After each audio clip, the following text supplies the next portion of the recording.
रविदास मंदिर से लेकर फिर पीडीसी ग्राउंड तक मुख्यमंत्री के आगमन में सभी के रची भाजपा समर्थक उपस्थित रहे और सारे कार्यक्रम अच्छे रहे। पर एक छोटी सी नेगेटिव बात जो समाज में चल रही है कि स्कूलें खाली कर दी गई, बच्चों को इनवाइट किया गया कहाँ पर, सीएम के कार्यक्रम में। देखिए महारानी अवंतीबाई जी जो कहना चाहिए विश्वविद्यालय बन रहा है तो सागर के लिए स्पष्ट मुख्यमंत्री ने कहा कि पहले केंद्रीय विद्यालय की मांग करके इतना बड़ा बैरिकेड लगा दिया, सागर के लोकल के ही व्यक्ति वहाँ नहीं पढ़ पा रहे हैं तो बाहर जाकर छतरपुर हो गए, टीकमगढ़ हो गए और अन्य जगह पर एक विश्वविद्यालय होना चाहिए जिसका नाम रख दिया गया है महारानी अवंतीबाई और जो बड़ी वीरांगना थी और अंग्रेजों से लुहा थी। आयुर्वेदिक विद्यालय का स्थान 1108 विद्यासागर महाराज के नाम पर जो विधायक शैलेंद्र जैन ने भी कहा था, तो इनके प्रस्ताव तो मंजूर हो गए, घोषणा भी हो गई है। अब आगामी देखना होगा कि क्या निर्णय लेंगे। मध्य प्रदेश के यशस्वी मुख्यमंत्री डॉक्टर मोहन यादव पहले शिक्षा मंत्री थे, शिक्षा के कार्य उनको मालूम है शिक्षा के कार्य में क्या होता है, गुणवत्ता क्या होती है। वहीं पर एक बड़ी घोषणा करते हुए बच्चे ऐतिहासिक निर्णय था। मध्य प्रदेश सरकार ने ये बात कही, इसके लिए खुशी की बात है कि डॉक्टर गौर विश्वविद्यालय के भारत रत्न की उपाधि सम्मान किया गया। क्यों? क्योंकि वो शिक्षा के इतने बड़े केंद्र हैं, शिक्षा के इतने बड़े दानवीर कर्ण हैं। जो शिक्षा है, शिक्षा जागृत करती है, शिक्षा अपने अधिकार मंगवाती है। शिक्षा ही है तो शिक्षित है, शिक्षा है तो शिक्षित है तो विकसित है। इसको लेकर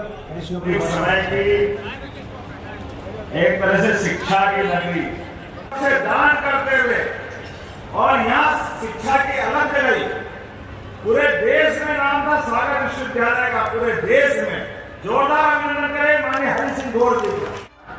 एक नया इतिहास बन रहा है। पूरे देश के 700 से ज्यादा जिले हैं, लेकिन पूरे देश की तो मालूम नहीं मेरे को, लेकिन ये मध्य प्रदेश के लगभग 55 जिले में एकमात्र जिला बन रहा है सागर, जहाँ एक भी दो सरकारी विश्वविद्यालय है, भारत सरकार का भी और हमारी सरकार का भी, राज्य सरकार। भारत रत्न मिलना चाहिए, जोरदार ताली बजा करके मेरी बात का समर्थन व्यक्त करें। और हमारे विश्वविद्यालय बनाए तो विश्वविद्यालय के नायक कौन होना चाहिए? ऐसे अंग्रेजों के खिलाफ अपने प्राणों की बाजी लगा करके देश का सम्मान से सिर ऊंचा किया, ऐसी रानी अवंतीबाई लोधी के नाम पर करने की हमारी सरकार ने घोषणा की। राष्ट्रीय शिक्षा नीति के परिप्रेक्ष्य में यशस्वी प्रधानमंत्री के लिए जोरदार तालियां बजाएं माननीय नरेंद्र मोदी जी के लिए। पूरी नीति को बदलने का यश, और एक नीति तो क्या समूचा ढांचा बदलने का यश किसी को मिला है?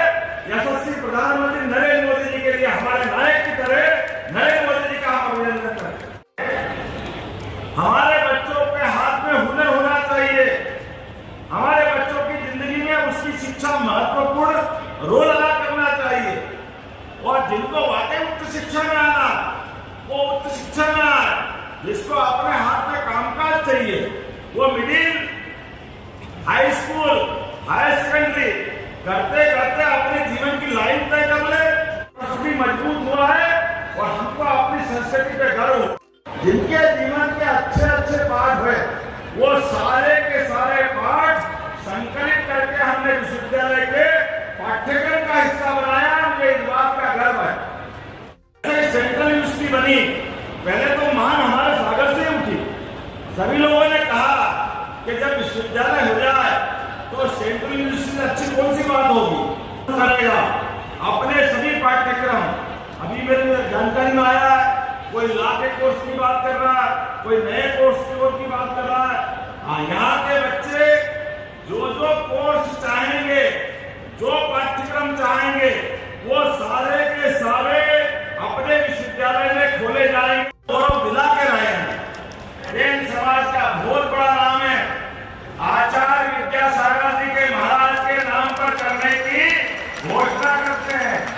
एक मांग बढ़ गई हरियाली और बाकी लोगों में, ये सड़क की कमी है, तो निश्चित रूप से रविदास जी महाराज के उस स्थान पे सड़क की कमी की भी बनाने की घोषणा करता हूँ। जोरदार ताली बजाकर